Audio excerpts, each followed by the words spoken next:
alguns instantes, Camilo sentiu no peito o calafrio do Vale Sinistro quando era surpreendido em sua solidão por terríveis espíritos. Diga logo, quem é você? Vou chamar os guardiães. Não tenha medo, meu irmão. Desculpe, não queria assustá-lo. Mas assustou. O que era aqui? Eu acabei me perdendo do meu pai e dos outros missionários. Basta dar a volta e seguir em frente pela esquerda. Logo chegará ao acampamento. O senhor está bem? Noto que precisa de ajuda. Me parece muito angustiado. E quem aqui não está?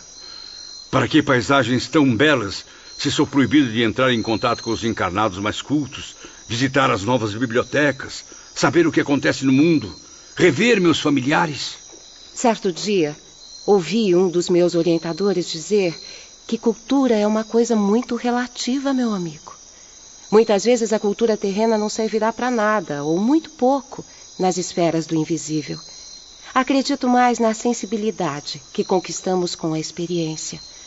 A cultura acaba sendo consequência. Perdoe-me, mas o que uma jovem como você, vivendo nesse fim de mundo, longe da civilização, entende de experiência de vida? Só o suficiente para acreditar que somos todos iguais perante o Criador. Talvez a única diferença seja que alguns, como o senhor, precisem ter mais fé em si mesmos e na providência divina. A fé sempre me acompanhou. E olhe bem o meu destino. Veja o que me restou. Disse bem, meu amigo. A fé nunca o abandonou, mas foi abandonada quando o senhor decidiu tirar a própria vida. Confesso que muitas vezes também pensei em abandonar tudo. Uma jovem bela, sadia, com tanta vida pela frente. O que há de tão desesperador nisso? O homem da minha vida, que conheci ainda na infância e a quem dediquei todo o amor, foi o responsável pela minha maior desilusão. Fui envolvida, estava cega de paixão.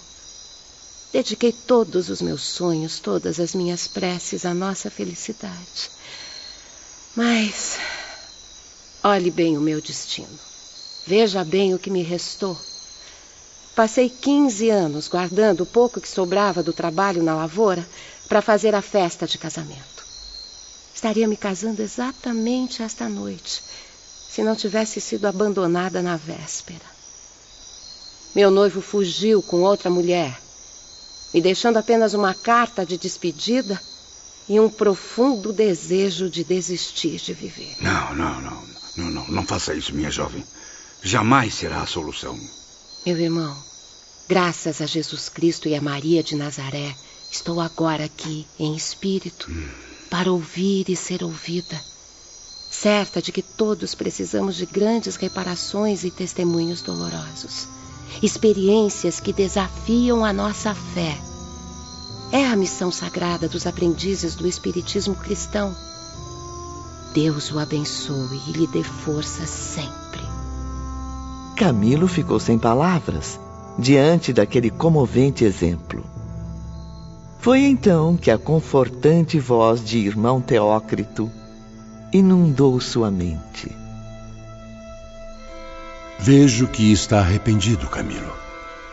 Aprendeu com esse espírito iluminado que a cultura terrena é muito menor que a sabedoria espiritual.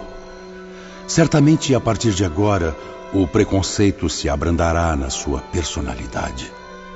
Verá que, mesmo com tanta luta e sofrimento, esses humildes lavradores ainda cultivam a serenidade em seus corações. Voltam-se todos confiantes para o seio carinhoso de Jesus, fiéis ao eterno convite que receberam do alto. Abrem os corações às doces influências celestes, dedicando-se aos serviços assistenciais ao lado de seus guias instrutores. E agora marcham confiantes rumo ao futuro, certos da vitória final.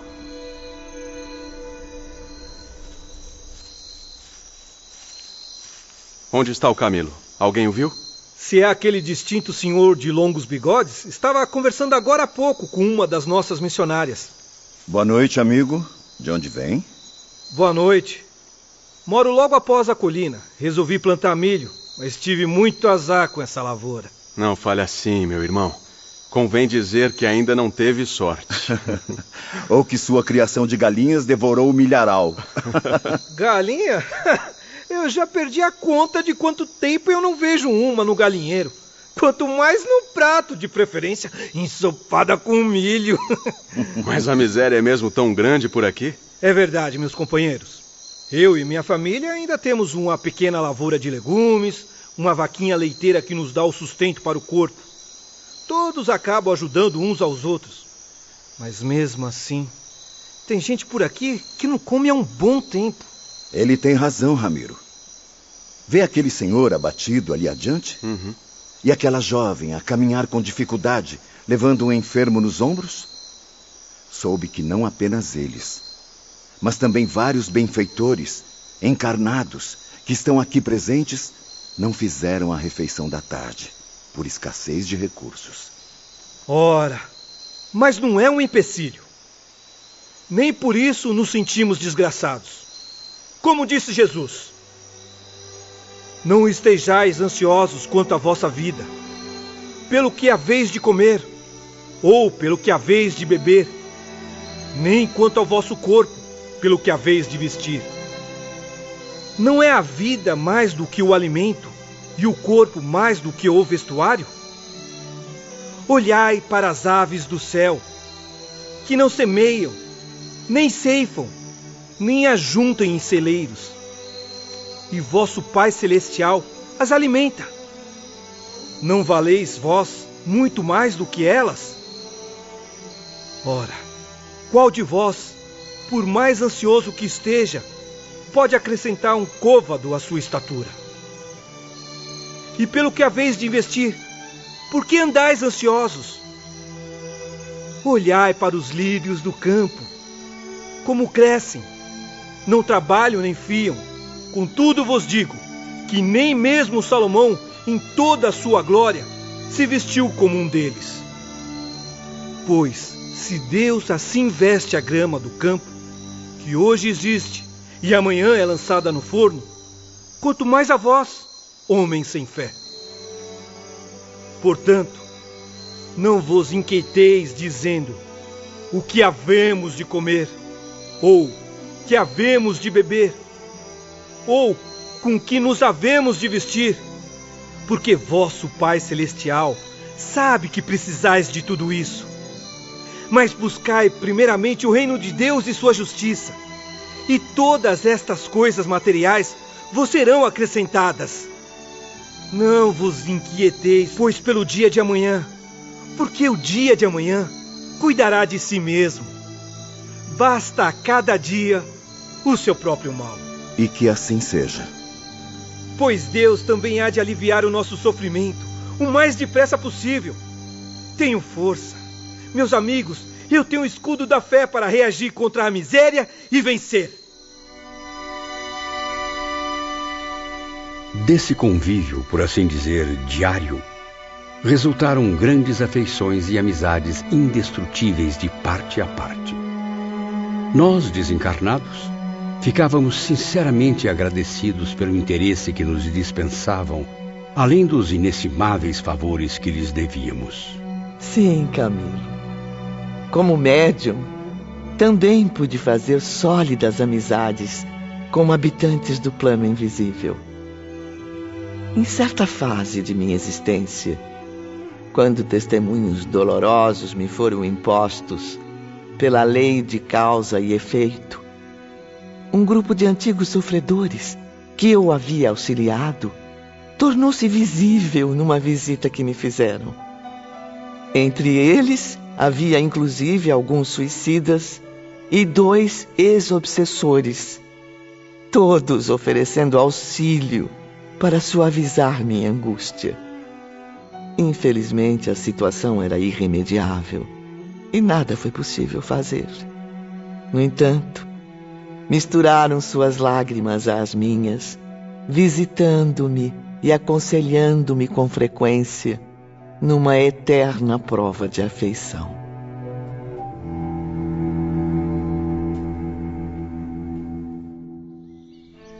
No dia seguinte, Durante um agradável diálogo com Ramiro, Bellarmino e Alceste... Acabo de receber uma mensagem da diretoria-geral. A partir de hoje, os enfermos têm licença para seguir os médiuns em jornadas de trabalho no desempenho da caridade. Fico muito grato pela confiança que depositaram em nós, meu caro Ramiro. Mas qual seria nossa função nessas missões? Professor Bellarmino, eu não usaria a palavra função, mas interesse. Essas atividades são poderosamente interessantes, pois servirão de magnífico aprendizado aos enfermos. Espero que sim. Afinal, ainda não compreendi como alguém pode dedicar-se ao bem alheio com tanto desprendimento e amor fraterno. Pois basta acompanhá-los, Sr. Camilo. Presenciar tudo o que é realizado por eles em corpo astral, durante o sono físico. Os médiuns e os demais iniciados cristãos encarnados merecem a total confiança do nosso instituto. Estão sob nossa proteção até concluírem os compromissos assumidos com os seus diretores. Mas noto que alguns médios permanecem conosco há meses neste acampamento. Muitas vezes, essa vigilância se estende por tempo indeterminado. E o aprendiz terreno passa a fazer parte da nossa colônia. Seria o mesmo que dizer que se tornaram colaboradores da Legião dos Servos de Maria? Perfeitamente, Camilo. Se eles forem verdadeiramente dedicados à missão conduzida pela doutrina de Allan Kardec, não limitarão sua boa vontade às sessões semanais secretas no núcleo ao qual pertencem. Ao contrário, ampliarão o raio de suas ações em esforços favoráveis à causa a que servem. E quando começaremos este trabalho, Alceste? Provavelmente a partir desta noite, Sr. Bellarmino. Pela noite adentro, em corpo astral, os médiuns ligados ao grupo de espíritos suicidas partiam do acampamento, transportando-se a grandes distâncias.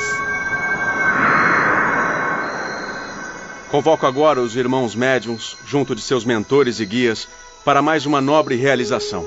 Por favor, reúnam-se em grupos de 10. Esta noite, metade dos grupos visitará hospitais, a outra metade, domicílios particulares.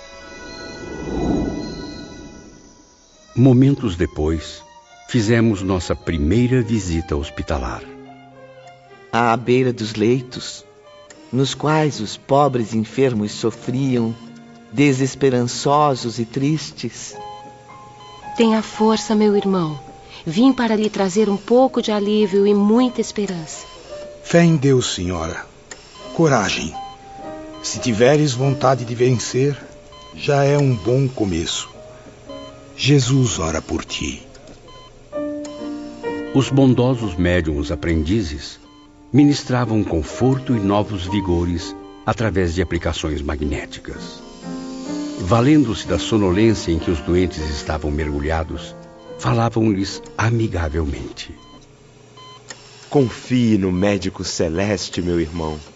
É dele que virá a luz para a sua recuperação. Valorize a vida e seja feliz. Outro grupo ingressava ao mesmo tempo numa bela mansão da capital paulista. Como podem ver, mesmo com tanta riqueza, esta mãe sofre dia e noite com o filho deficiente. Oremos por eles, meus amigos. Ave Maria, cheia de graça, o Senhor é convosco. Bendita sois vós entre as mulheres, e bendito é o fruto do vosso ventre, Jesus. Santa Maria, Mãe de Deus, rogai por nós, pecadores, agora e na hora de nossa morte. Amém. Que Maria de Nazaré oriente e vigie este lar.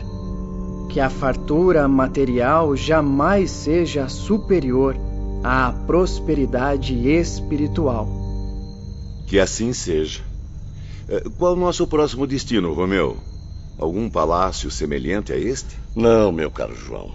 Nosso intuito, e principalmente destes dedicados médiuns, é sempre o de servir e aprender. Por isso mesmo, não podemos visitar somente os lares dos ricos. Iremos ainda hoje a choupanas, palafitas e até mesmo a prostíbulos. Prostíbulos? O que um pobre desencarnado como eu pode fazer num lugar desses? Onde houver corações desesperados a confortar e almas aflitas a aconselhar, É para lá que iremos, meu amigo. Em outras ocasiões, solicitavam nossa ajuda para confortar grandes infelizes, pessoas encarnadas que atravessavam duras provações e cujo desespero poderia tornar-se fatal. Não compreendo. Pensei que as missões fossem em locais distantes. Por que viemos ao Centro Espírita, sede da agremiação? Porque para cá também vêm muitos espíritos aflitos, meu amigo, enquanto seus fardos materiais continuam em sono profundo. Vê aquele rapaz sentado logo ali? Cultiva há vários dias o desejo de cometer suicídio, movido pela perda da esposa em trágico acidente. A médium está tentando confortá-lo. Nada justifica ir contra as leis divinas, meu irmão. Sinto a dor que está sentindo, pois eu também perdi um ente querido, um filho. Mas é preciso buscar forças nos ensinamentos do Evangelho de Jesus. Não! Ninguém é capaz de sentir a minha dor, a não ser eu mesmo. Ninguém imagina a falta que minha amada me faz. O que será de mim e do meu filhinho que não tem mais mãe? É justo isso, meu Deus? Não. A vida agora perdeu o sentido. Pois veja pelo lado bom, meu amigo. Ainda lhe resta uma grande razão de viver. Que exemplo pretende dar ao seu menino, entregando-se a este ato covarde? Não. Deve ficar e criar o seu filho com muito amor. É o que sua esposa faria, acredite. Aceite as lições do Cristo como eu aceitei. Elas enriquecem todos os dias a minha alma para seguir em frente. É preciso ter espírito batalhador. Jamais se julgar vencido, desanimado, desesperado. Jamais. Talvez tenha razão ao dizer que ninguém pode sentir a sua dor. Mas há alguém conosco que compreende o seu desespero. Aqui está um suicida desencarnado. Uma alma que certamente irá ajudá-lo a desistir desta triste ideia. Aproxime-se, Sr. Belarmino. Mas eu não esperava por isso. Não estou preparado. Nem sei o que dizer a essa pobre criatura. Fale apenas o que o seu coração mandar, meu irmão. Conte-lhe a sua dolorosa experiência, a história de sua vida, de sua morte e de sua missão rumo ao progresso. Boa noite, meu jovem.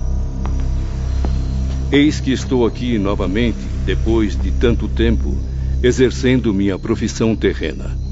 Professor. Sim, fui mestre em filosofia, biologia, antropologia e em diversos idiomas. Mas vejo-me agora despreparado para ministrar uma aula muito difícil para um aluno que, espero, ainda tenha recuperação. Se tivesse que criar um título, talvez denominasse esta matéria de Como Voltar a Viver.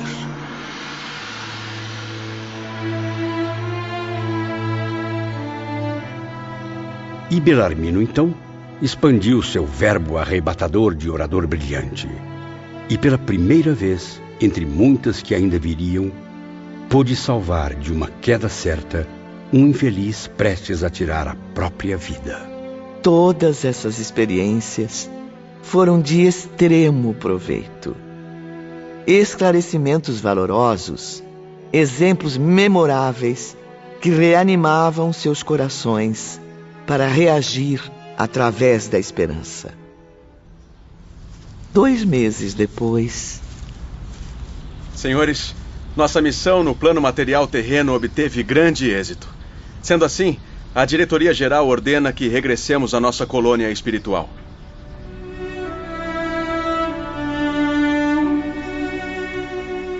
E foi com profunda comoção que abraçamos esses singelos amigos na última visita à nossa aldeia. Era impressionante, pois embora seus corpos carnais se mantivessem adormecidos quando iam nos ver, nós os enxergávamos realmente como homens e mulheres. Serei eternamente grato a todos. Espero revê-los em breve. Certamente, Sr. Mário. Acredito que a diretoria permitirá novas visitas à Terra. Então, até a próxima, minha amiga. Vá com Deus, Sr. Camilo. E desculpe a minha ignorância em língua portuguesa. Eu é que me envergonho, minha querida. Ignorante é quem não sabe ler nas entrelinhas do Evangelho, nem levar adiante as palavras de Jesus. Pensem em nós, porque vamos orar sempre por todos. Boa viagem. Jamais iremos esquecer o que aprendemos nessa terra maravilhosa e com esse povo abençoado. Acreditem, vamos continuar aqui acompanhando os seus dramas e orando pela clemência divina a seu favor. Está na hora de partirmos. Boa noite a todos. Que Maria de Nazaré os ilumine. Aguardamos notícias. E fiquem com Deus. A grande caravana subiu ao firmamento, misturando-se às incomparáveis estrelas dos céus brasileiros, deixando para trás o reflexo da lua sob a imensidão azul do planeta Terra.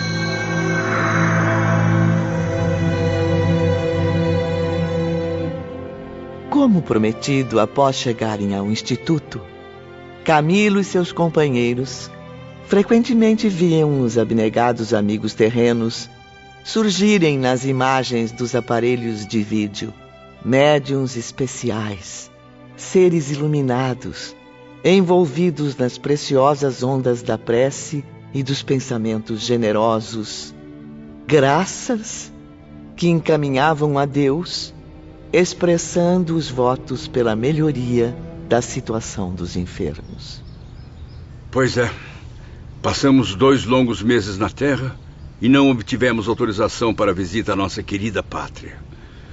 No entanto, meus caros, tivemos o privilégio de conhecer esses amigos prestativos e gentis. Humildes e verdadeiros discípulos do nobre mestre da iniciação, Allan Kardec. A cada nova experiência passo a compreender e a admirar estes novos princípios, bem diferentes da filosofia materialista. Uma doutrina como esta, capaz de lapidar corações, abrilhantando-os com a mais pura bondade, não pode estar distante da verdade que procuramos.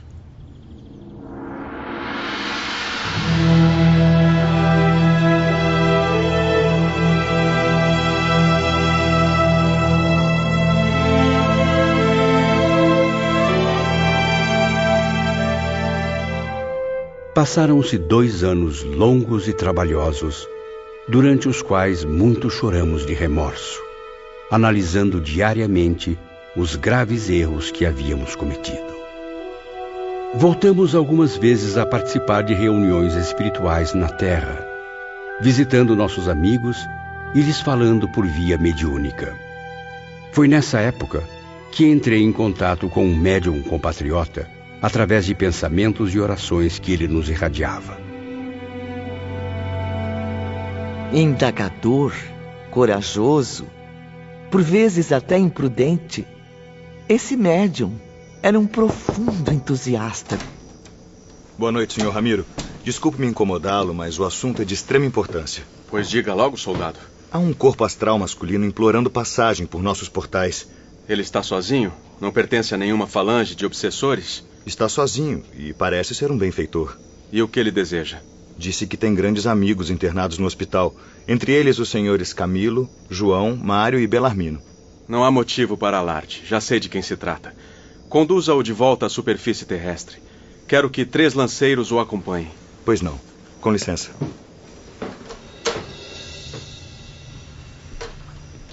Sr. Camilo, o seu novo amigo conterrâneo está passando dos limites.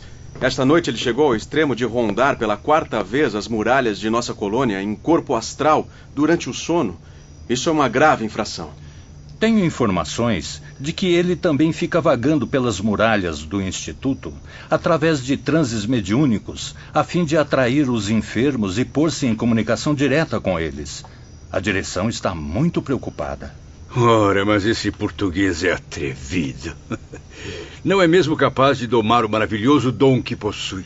Um contato tão direto com o ambiente privativo dos condenados é perigoso demais, Sr. Camilo. Mesmo assim, como pôde ver, lhe oferecemos segurança e assistência para o retorno. Temos consciência de que ele é um espírito sincero, com boas intenções, porém muito inconsequente.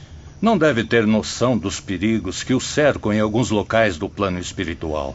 Ramiro e Idílio, os senhores estão certos. Vou advertir o meu compatriota a ser mais cauteloso. É claro que ele possui conselheiros e guias, como médium que é. No entanto, possui também o livre-arbítrio, a vontade livre para fazer o que lhe convier. Ele precisa saber harmonizar a disciplina com o exercício mediúnico. Caso contrário, estará correndo grandes riscos. Não basta apenas amparar-se na ardente fé que o inspira, mas aguardar as oportunidades oferecidas pelos seus superiores.